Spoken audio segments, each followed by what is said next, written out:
My name is Christopher Banda, and I'm from Malawi. And currently, I'm working as the head of National Computer Emergency Response Team for Malawi. Basically, we are the national coordinator of cybersecurity issues in Malawi. My background has been that I previously was in IT.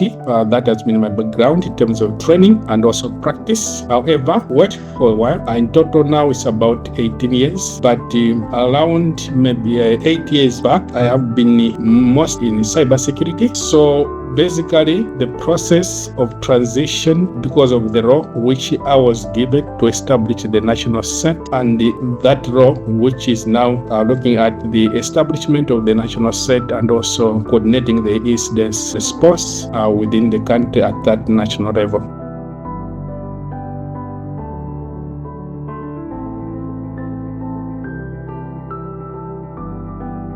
Being a national CERT is quite a big challenge. Malawi has never had a national CERT before. Around 2017 is when the Parliament of Malawi passed the law related to cybersecurity, whereby in that law there is a section to establish the national CERT for Malawi, and I was given that responsibility from start. So you can imagine, to establish the national CERT is not easy because it was a new issue. I was learning it through, of course, through networking and learning from others. So my role has been mainly to look at coming up with the national CERT, building the team, and also working with the stakeholders, coordination in all sectors, banks, government, energy, and all the sectors. So working with them to understand the role of national CERT, and further working towards to establish the sector CERTs within the country, and to also coordinate and work with other national CERT in the region, in Africa, and also in the whole world.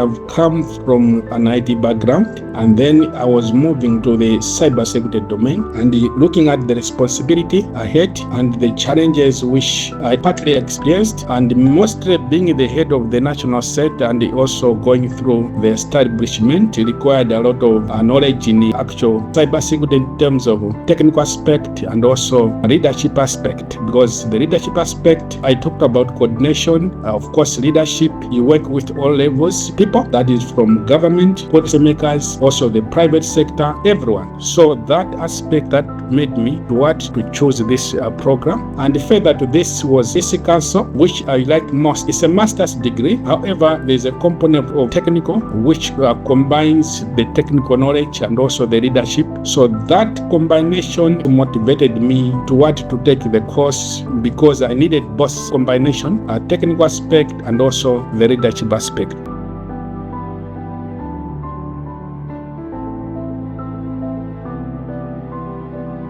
Yeah, this has brought me confidence to myself, because after graduating and getting all the necessary certifications, now I'm more confident than before I did this program. Even the industry, now they have confidence in me because of the credentials I have. Things that I've learned, and both leadership and also technical, they have given me confidence to handle the issues were. This gave me a better background, a better platform, and also during the training, the program was encouraging us to network with different students across the globe who could share issues across the globe. So those things, they helped me to build up with also what I'm doing with my role in terms of coordination at national level and also international level in Malawi.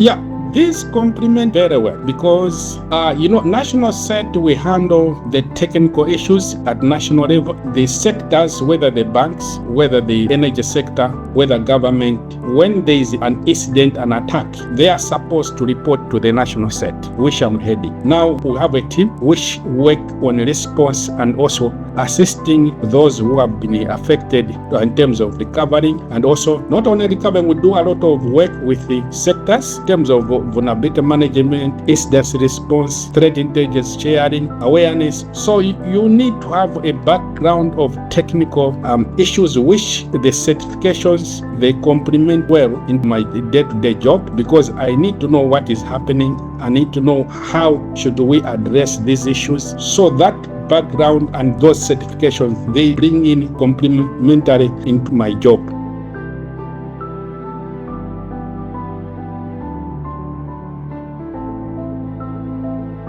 These certifications are key in terms of because they help you to go on the technical level rather than only to leadership. Yeah, the program handles both in terms of technical and also leadership. So they help me to address and also understand from that perspective.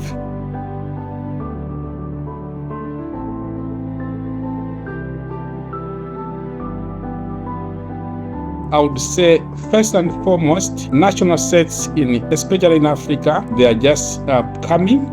Most are new, including Malawi.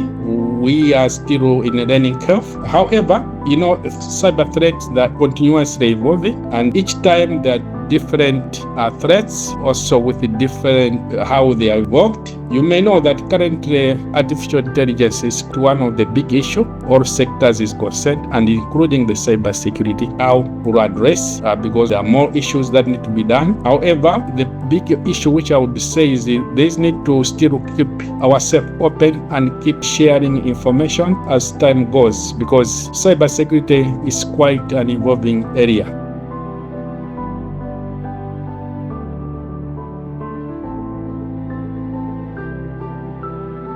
Cybersecurity is becoming a national security because it's affecting all areas, and also threats now they're moving towards cyber world. So it's a big challenge to countries, to policymakers. My major point which I want to raise is there's need to look at the cybersecurity laws, which is the key. It could be regional and also globally. Very important, because cybersecurity is a borderless matter. Attack can come from anywhere, and the world need to work together in terms of fighting this. There's need for having robot treaties, thanks to UN, which now they have come up with a draft treaty on cyber crime, which I know it was passed last year, but now maybe countries are yet to start to sign. Of course, the other treaties like Budapest and others, these are key global or regional treaties that indeed countries need to be part of. And also at national or maybe even regional level, there is need to come up with the right policies and strategies in terms of addressing the cybersecurity challenges within the country. Apart from others, there's need to enhance awareness through universities coming up with trainings so that the local citizens would get this kind of trainings and improve their capacity.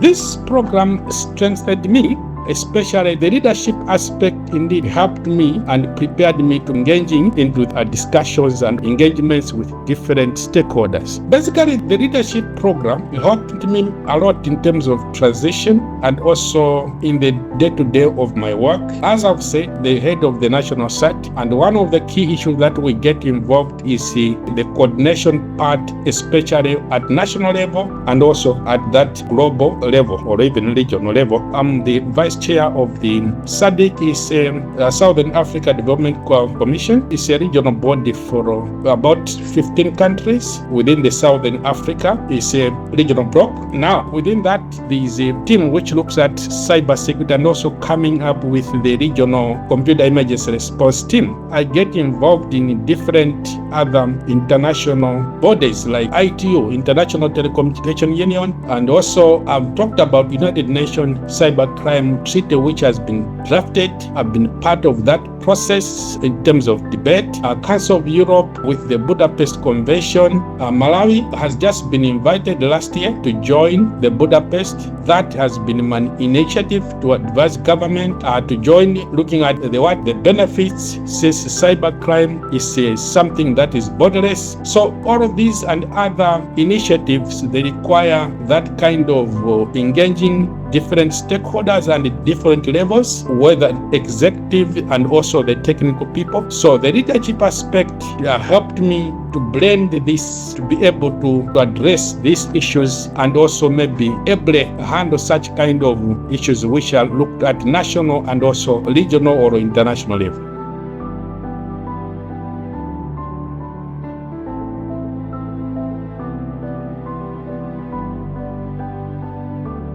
These are very important because first and foremost, the certifications, they introduce you to the technical issues that you need to understand within the field, whereby you can further maybe practice and also venture into that kind of technical aspect, which helps you to understand more better, especially now when you are at the leadership level, because you need to know what is happening at that technical level and what is supposed to be done at that policy level. This is very important because as a leader in cybersecurity, you must understand both areas. You need to speak both languages, speaking language to technical people, which it means you need to have the technical know-how, and that's where now the certifications come in. And also you need to look at to speak to leaders. Leaders mainly look at policy making, legal environment. You should be able to speak because they may not understand the technical aspect. You need to speak to them and understand the importance of policies, the importance of laws, the importance of strategies. And these are not technical people, especially the policymakers, the top executive. And again, you are handling the technical people who may not really appreciate the policies. They may not appreciate the laws. You are like a bridge from the technical and also the policymakers. So you must be able to understand these things. That's where now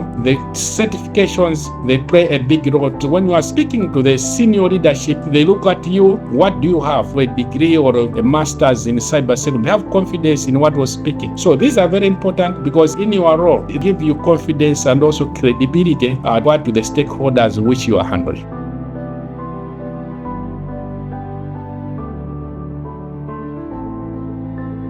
Yes, I started my degree in 2022 and I graduated in 2023. I would say even during my studies, I was still being involved because this one is an online training which gives you flexibility. I could do my job and also do my school. I was at a very critical stage in terms of establishment of the national CERT because at that time, around 2022 is when we were busy in terms of implementing various systems for the national CERT, and we officially launched the national CERT in 2023. And at that time, we had a Africa regional cyber drill, which we organized in Malawi through my leadership. So there are a lot more things that happened even after I graduated. As I talk about the Malawi being invited to the Budapest Convention to join, been involved in different forums, international forums, and even the ECCU. I'm also part of the CND scheme board membership.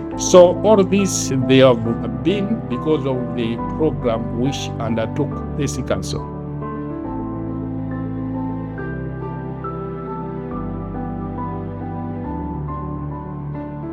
Yeah, my confidence has really grown because of the credentials I do have in terms of certifications, in terms of leadership, and even the cybersecurity program which I did. Because now people have confidence in me, and not only people, also myself. When I'm interacting, I'm handling with at different level, whether I'm dealing with the top executive, the policymakers, I know what language to speak, and when I'm with technical people, I know what language to speak, and I'm able to blend the technical and also what the policy, the top executives, which is my role to make sure that those things are being addressed at both end, technical and also the policy level. To run a national CERT is really a challenge, of course, and exciting, because you need to be in both ends, the technical aspect and also leadership, the policy aspect of cybersecurity. So this program touched on all these issues, which I was so happy, and I'm so happy, and this gave me that kind of confidence to handle such kind of issues. It's a big challenge, but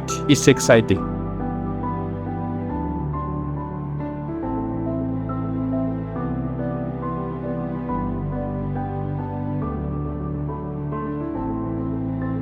I would say the return of investment has been really rewarding, I would say, and exciting, and I'm really satisfied because, as I've said, honestly, when I compare myself when I was doing my transition from IT to cybersecurity, I was given that role, but even within myself, I had less confidence because I had then no credentials in terms of cybersecurity, apart from the role which I was given to establish the national CERT. But I thought wise to say no. Apart from what I've been given, I need to look at now training, education that led to cybersecurity, so that I can have that confidence. And also the people whom I lead, I engage, they should have confidence in what I'm doing. I'm so confident now. And also, even after my graduation, after I completed my studies, I see a lot more recognition to my side because of what I'm doing and also the credentials I have. So in terms of return on investment, it's quite satisfactory, and I'm happy, and it has really played what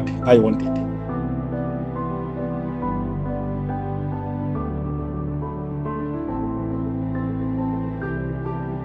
Well, this program is excellent to me, especially mostly maybe someone might be already maybe in leadership and then you are in transition to cybersecurity. I know most people, they might have done maybe IT, they want to go to cybersecurity, or not on someone is already in cybersecurity, but now we want to go into leadership. This program is key because, as I see, it handles both sides, the technical aspect and also the leadership, the policy issues. It prepares you to be ready to speak a language to this outside line of thinking, because when you're with technical people, you need to speak with the technical. They should understand, they should appreciate, and also you should be able to speak with policymakers, lawyers. You need to go there and speak about law. You should understand all those concepts, and this kind of program introduces to you and prepares to you to that kind of role. So I would strongly recommend for professionals to, especially those who are maybe eyeing for leadership roles in cybersecurity, to take this course.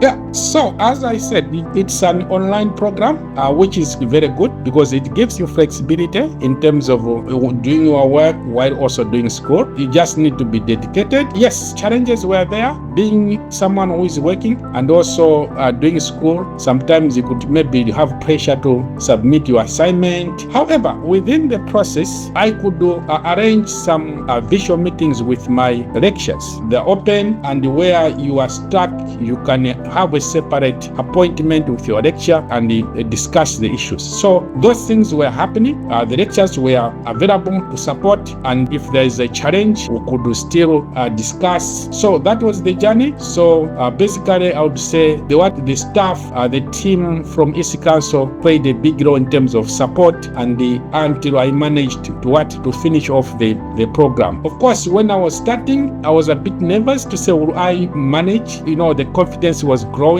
each term. When I write exams and I pass and I go to another term, so it was that kind of journey of challenging but exciting because of the new things I was learning. I liked the program because I've learned a lot. Both areas in terms of technical and also leadership. So the team from ECCU was very supportive to the process.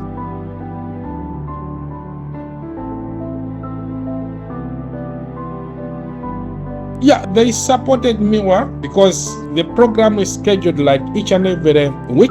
You have assignments that you're supposed to submit by end of the week. So that is the program, depending on maybe the courses you have chosen. It's a process that requires continuous engagement, especially from the student level, where you share different things and you read what your friends have written, and which is encouraged to share that kind of knowledge among the students. And not only that, the staff from the EC Council, all those really supported and the very end of the program, which was indeed, it was tough in terms of, because you do two things, you work and also you study. It is not easy, but I think the key issue just you need to be resilient. It's possible and can be done.